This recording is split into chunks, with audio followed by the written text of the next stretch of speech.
Welcome everyone, to everyone joining live and by recorded video to this month's Let's Talk Solutions, focusing on scholarships. A couple of housekeeping items. We will be recording today's presentation, and you'll be able to find this and previous recordings on NPAC's knowledge base. Also, if you have any questions during the presentation, please use the Q&A function at the bottom of your Zoom screen. We have team members monitoring your questions, and we'll make time at the end to discuss some of them. With that, let me introduce Jill Byrne, our Senior Solutions Engineer, who will be leading today's training. Take it away, Jill. Thank you, Amy.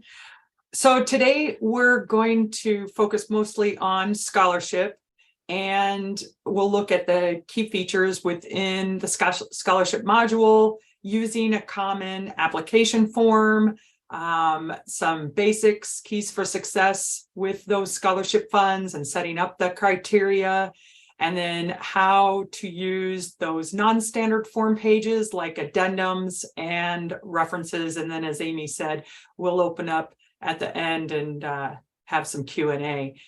Again, please use the Q&A function at the bottom. We'll try to get those answered in live and maybe save a few for the end.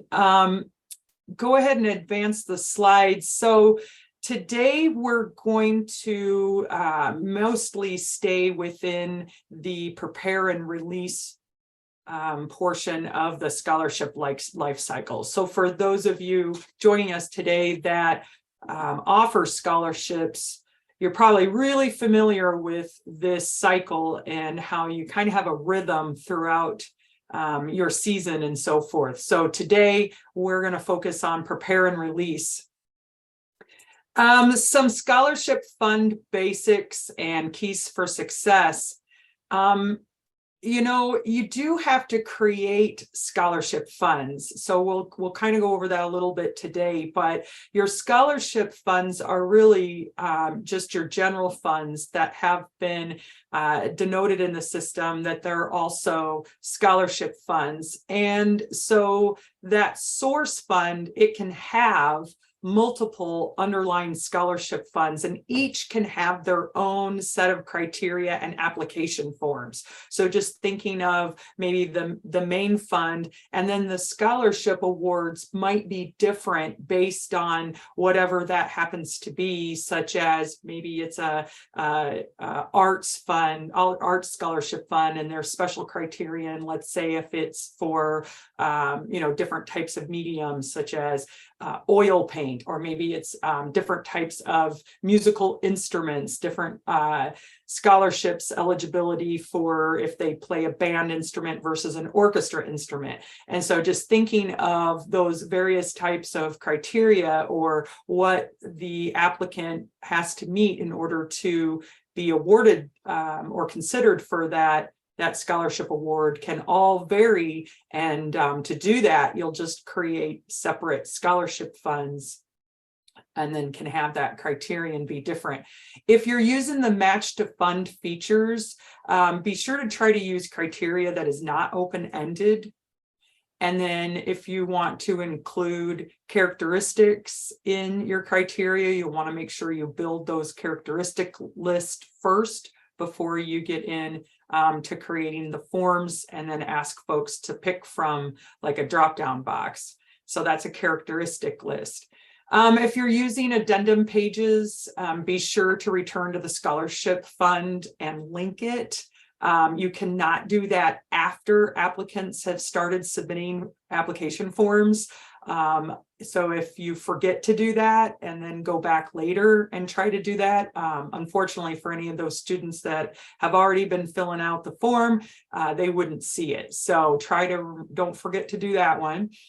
If you're using academic years, that's a really great feature to use if your total amount awarded per year has a threshold, so the system will keep track of that for you. For example, if you've got a limit of 20,000 in distributed awards per academic year, again, the system will help you keep track of that so you don't go over that amount.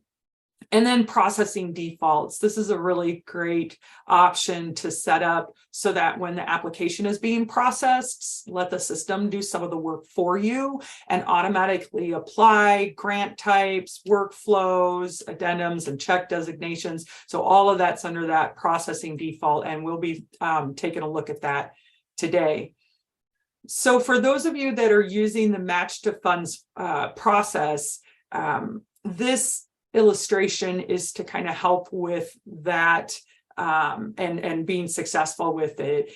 First, you're going to start off creating that scholarship fund, then defining the criteria. After you've defined the criteria, you want to include that criteria within your common scholarship application form. Sometimes we call it the eligibility form. So for those of you using that, you'll create a common scholarship form, and then for all of those funds that you have criteria created for, you want to include some questions on that scholarship form. So then when the applicants are filling that out and they're answering those questions, when they choose that match to funds option, the system then is going to see how they answered those questions and surface for them or bring back to them the funds that they're eligible for. So be sure when you go to that trouble of creating all of those criterias on the funds, make sure you then come back into the common scholarship application form and include those as questions. And then you're going to have to take it one step further and map that criteria to the criteria field. And I'm going to show you this because I know that's kind of confusing. So we'll take a look at this process in detail here shortly. And then, of course, optionally is adding the addendum pages. Not all funds have addendum pages, so that's kind of an option. So what is that? The addendum page is specific for the fund. So let's say there's a fund and they qualify for it. When they are then the portal users, the applicants, they'll be directed to fill out an additional page. And that page can be specific to that fund. So let's say there's additional questions, or maybe they require some more information. Going back to that example about, if they play a musical instrument, maybe by qualifying for that fund, the addendum page then asks for specifics like what instrument, or maybe some other type of additional information that's required. And then again, link that addendum fund or that addendum page to the fund. Again, you cannot do that after folks have already started applying. So you'll want to make sure you remember to do that part. And again, we're going to walk through this here in a few moments. And lastly, let's take a look at some reference page facts. To build effective reference pages, you do want to make sure that you have some certain elements included in there. Sometimes folks get a little confused. We've got a variety of different types of form pages, one of those being a reference page. That reference page is intended for the named reference, not the applicant. So that special page, that reference page, that's the page that when the reference receives their email alerting them, hey, you've been named as a reference for this applicant, they'll click on that. It'll drive them to a page, and then they'll add whatever that reference, that gathering of information happens to be. So use that page for the named reference for what information you want them to supply. When you're asking for references or when you're requiring that, you'll use a standard page to collect the reference from the applicant. You do want to make sure that you've got a field on there asking for their name and also their email address. And it's very specific that you have to use that verbiage. You need to use the word name and email in those fields when you're naming them. And again, we're going to see examples of this. That's because there's logic in the background so that the system is looking for certain things, such as that email address. So after the applicant enters a reference name and email address, then the system ties the two together and sends out that message and kind of populates that template for them. Now, the named references, they don't have to have a login to the portal. Again, that email, and I've got an example here that I'll show you guys shortly of what that the email is going to look like that they receive, and it just has a link in it. They'll click on it and it presents then that page for them to fill out the reference information. To send reminders, you'll log into the portal as an application admin.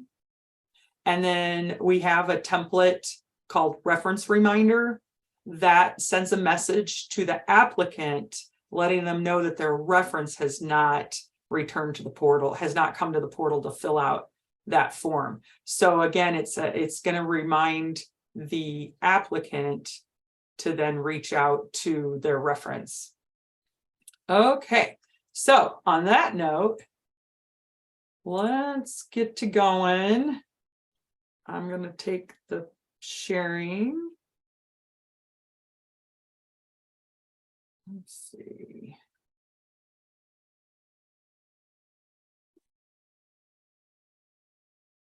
Okay. All righty, so hopefully now you're looking at my portal. We're going to start in the portal, and I'll give you guys a taste of what the experience is like for our scholarship applicant. They'll log into the portal, and again, my portal is pretty basic, just showing you the simple things. Yours probably is configured way differently than mine. They'll come into that common scholarship application, which is the one we'll be working on today. This is the one that I've created that has all of the criteria related to my funds that I've set up embedded within this. So across the various pages, I'm asking those questions. In my case, one of my funds has a requirement or a criteria that parents or guardians have served in the military. Of course, they'll fill out, your forms are probably way more robust than mine. Mine are just given some examples. Here's our reference page.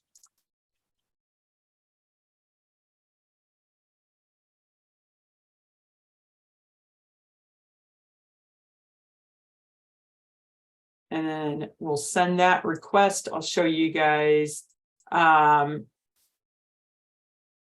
what that email looks like.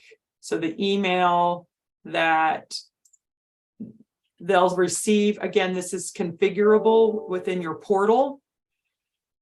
And so this is an example of that email that the reference will receive. Again, there's a link right here that's going to take them to that reference page. They do not need to have a portal login.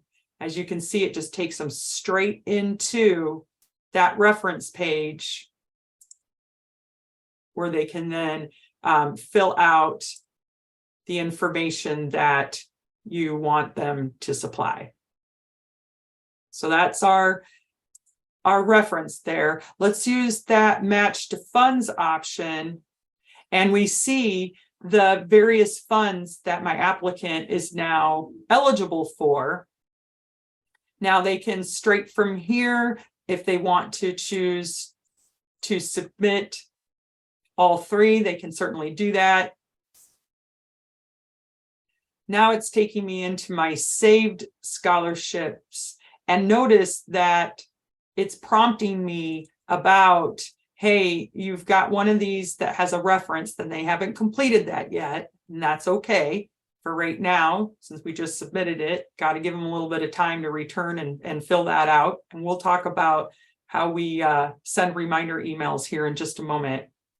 But notice that one of those that I submitted, or that when I hit submit, one said created.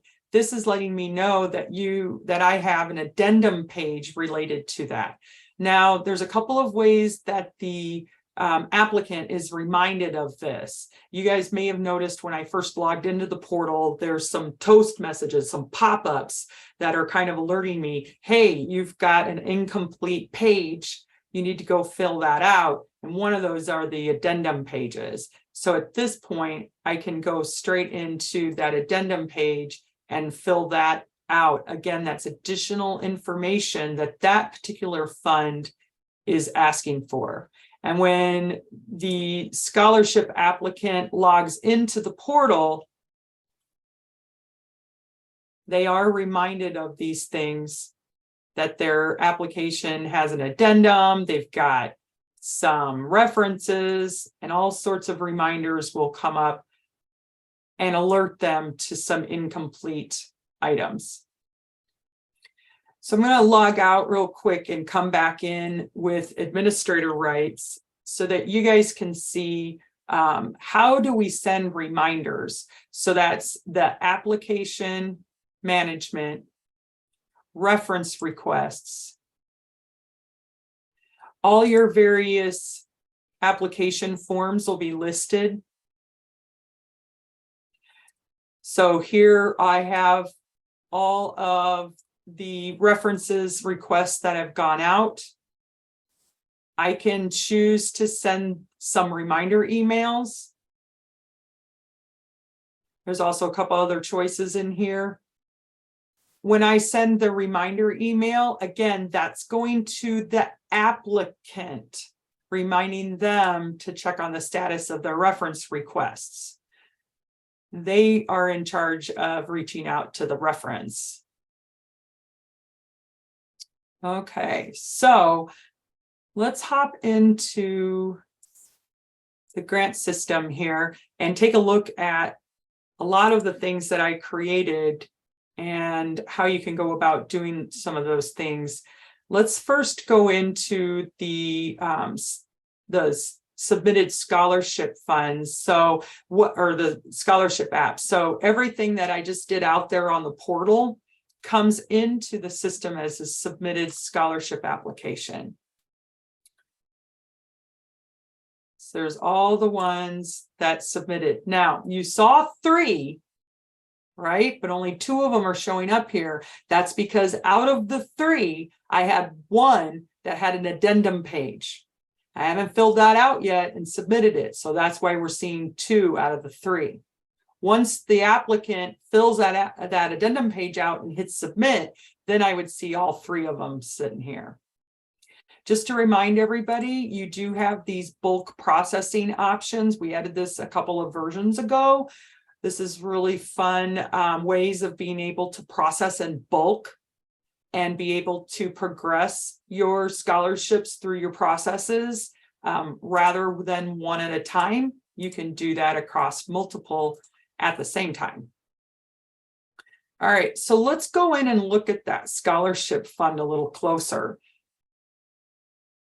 That annual scholarship is the one that had the addendum page. So let's take a look at a couple of things related to this, such as those academic years. I mentioned that earlier. That's a great way of being able to control the awarded amount for the academic year. So for those of you that work within those types of restrictions, maybe the fund can only award so much a year, you can set that here within the academic years modal. And then down here is where we also see the criteria. Again, this is your ability to add criteria for that scholarship. So what are the things that the applicant has to meet in order to be eligible? Adding the criteria, you can make that as complex as you need to be, as it needs to be, such as notice that you have different types of operators, along with being able to add parentheses and or statements. So you can make these pretty complicated if it needs to be. Mine was pretty basic, just whether or not their parents have military or guardians have military background. But we see that added here. And then earlier I mentioned that addendum. So in this case, if they qualify for this scholarship fund, is there any additional information that is required? And that's where the addendum page comes in.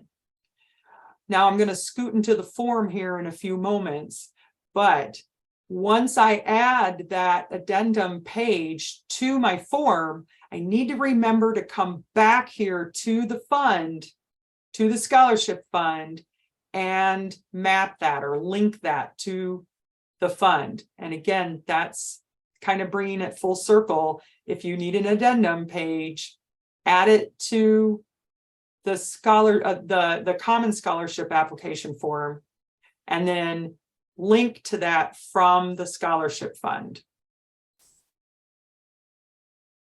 Nice thing about these fund records, I'm going to scroll down a little bit more, is it also is where you can see all of the applications related to that fund, which is a really nice way of just diving straight into the specific applications forms that people have submitted related to that fund. And you can kind of see a little synopsis of how that's been awarded, what's been approved, and so forth and so on. And then notice that you can add an application straight here. So if you know of someone in need, they don't have to go through the portal. You can add their application straight to the fund if you need to. So just a little bit of fun facts about the scholarship fund. Some folks sometimes ask, well, how do I create a scholarship fund? Now, again, these are different from the main funds, your general funds. Scholarship funds, though, start off as main funds. So when you go to add a new scholarship fund, notice that it's asking for the source fund.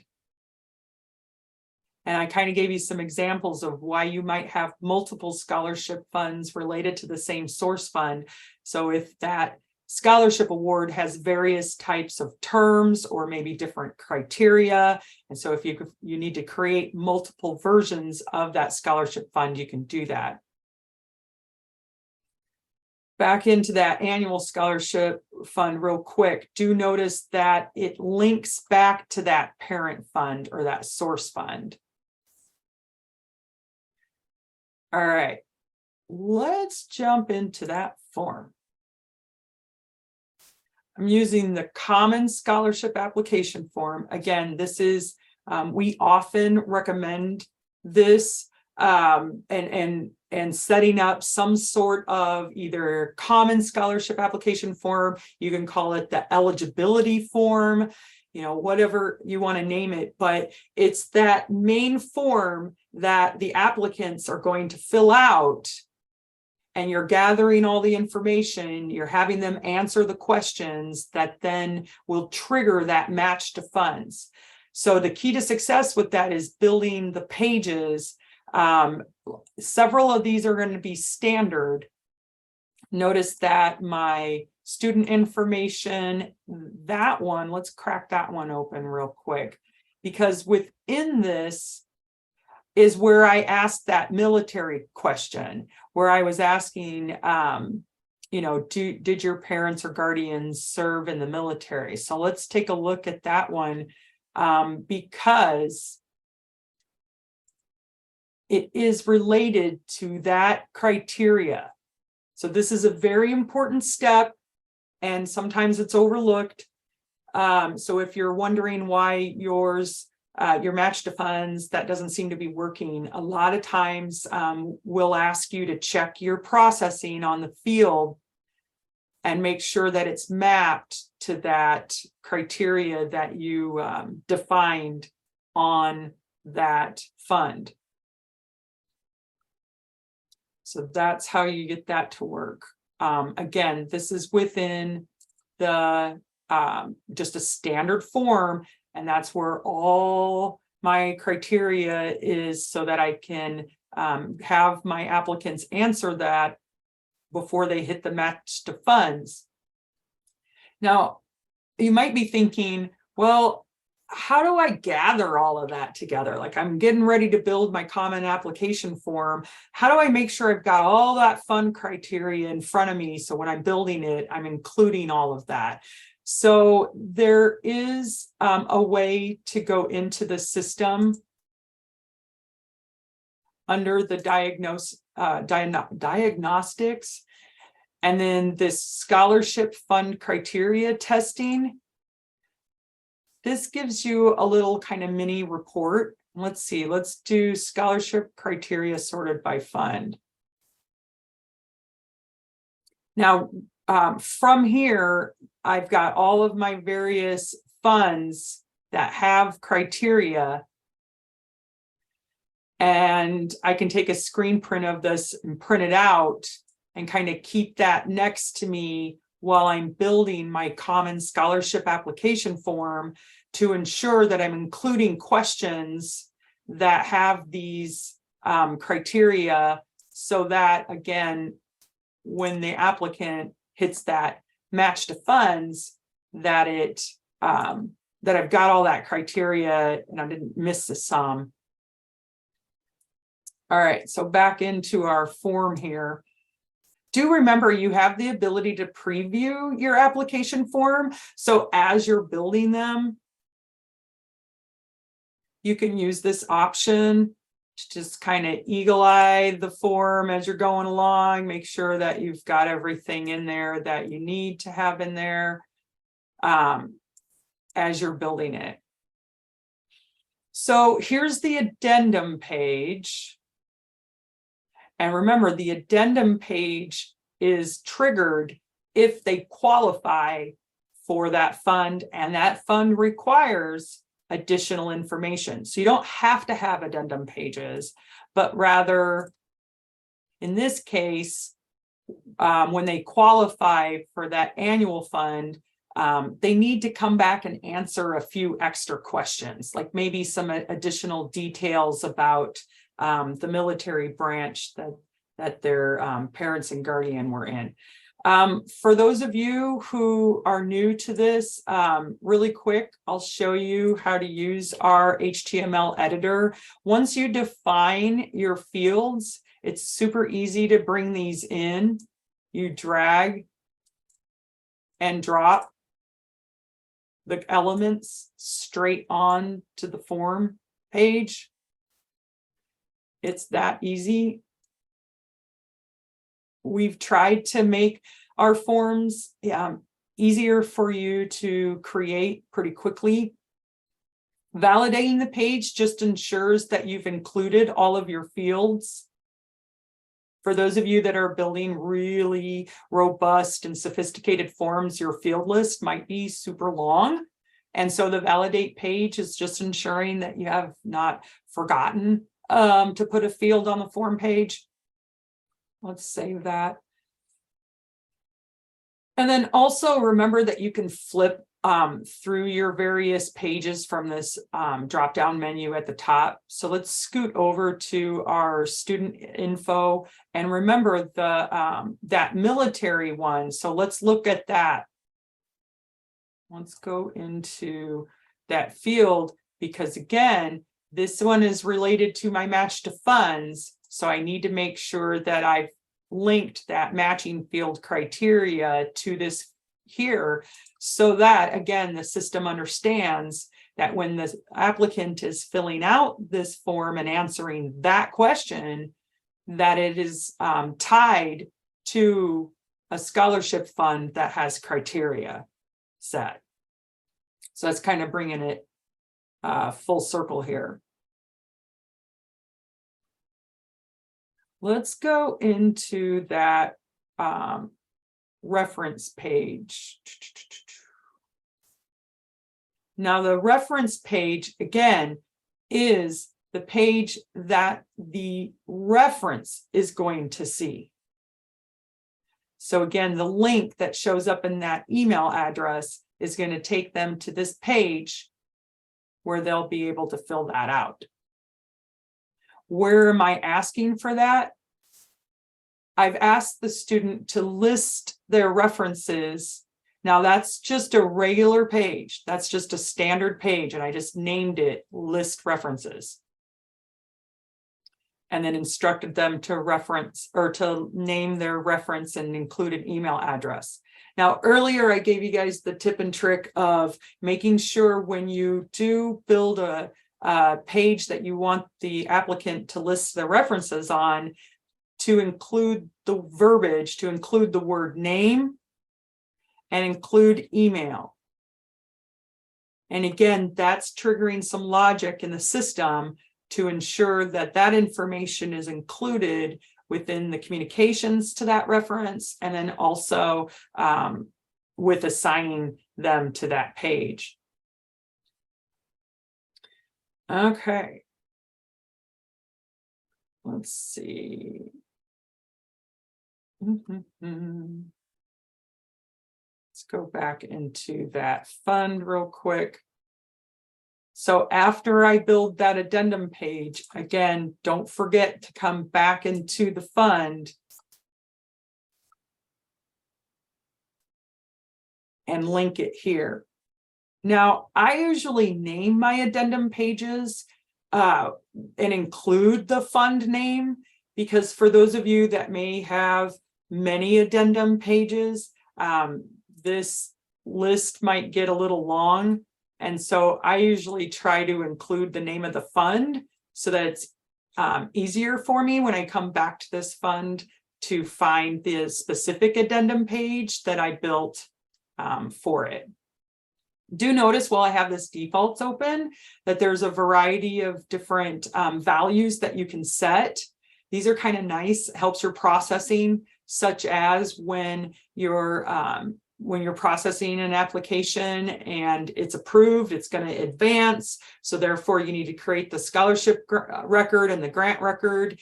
Are there some values, some default values that you want applied, such as a specific workflow template, or maybe check designation? You can set those here, and then that those items will be automatically set when the grant record is created. Okay, so that's a lot of information. I'm going to pause there. Do we have questions from the group? Any? We've had two that were answered by our staff on the backside. They were really around the references. One was, if a reference contact fails to complete the information for the applicant, does it hold the applicant application submission? And no, it really doesn't. So that was answered online. The next one was really about, can we set the system to automatically check all the scholarships for which an applicant is eligible? Our applicants want to be included and considered for all scholarships. And we really answered that with using the common application with the match to funds capability. And the criteria set on the fund will help drive that eligibility. Yeah. There's one more comment that to note was that Mark mentioned, was that each reference needs to have its own page. That is true. And I'm glad that Mark chimed in on that. That's a very good point, in that each reference, you're going to want to build that reference page. So if you're asking for, let's say you ask for 3 references, then they're going to list 3. So you will need 3 reference pages, because they'll be separate for each one. That's a good point. I'm glad he mentioned that. That's all we got so far. Okay.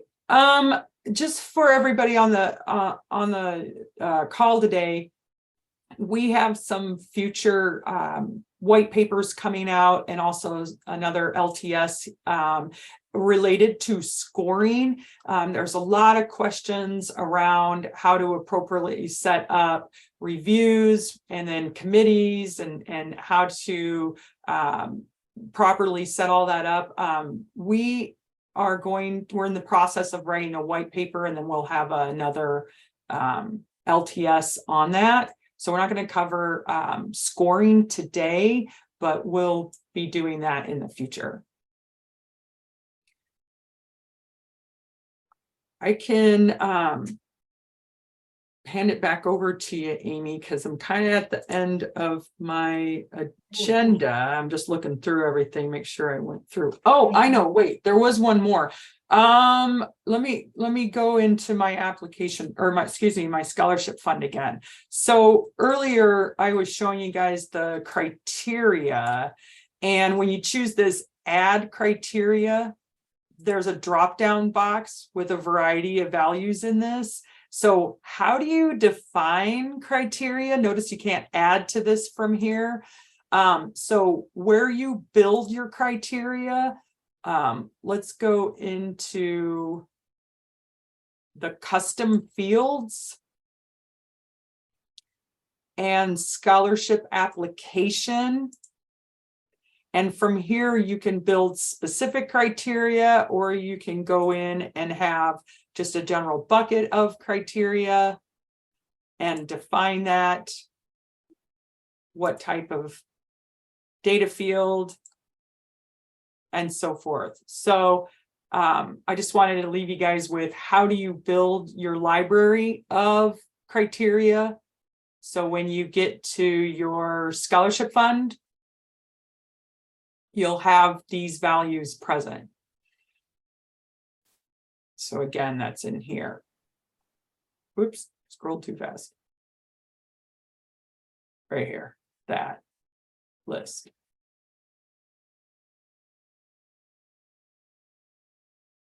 Some other areas in here that might be helpful to mention. I'm glad you guys asked about that scholarship matching. You can do that on behalf of the applicant.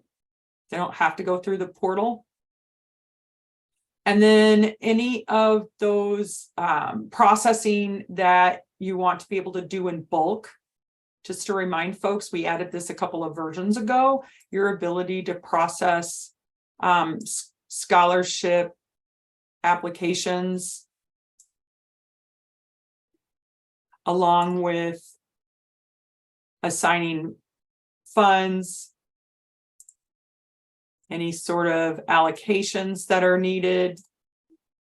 You can update your workflow tasks. Go ahead and add any of the grants created right on into a docket. So if you have boards members that need to review, you can put these right onto a docket, or put them right into a check run or a grant batch. Add comments. So a lot of great activities can happen at once. You know, you guys have heard me say a million times, I'm a big fan of working smart, not hard. So I like these batching options that just gives you a way of processing in bulk rather than one at a time. And again, after those online applications are submitted by the portal users, they're going to come in here as submitted scholarship apps for your processing. But there's a couple of different ways that you can also see that. Earlier, you saw me go into the scholarship fund itself. You can kind of drop down into that and see various applications related to that fund. You can also go into the individual applicant records.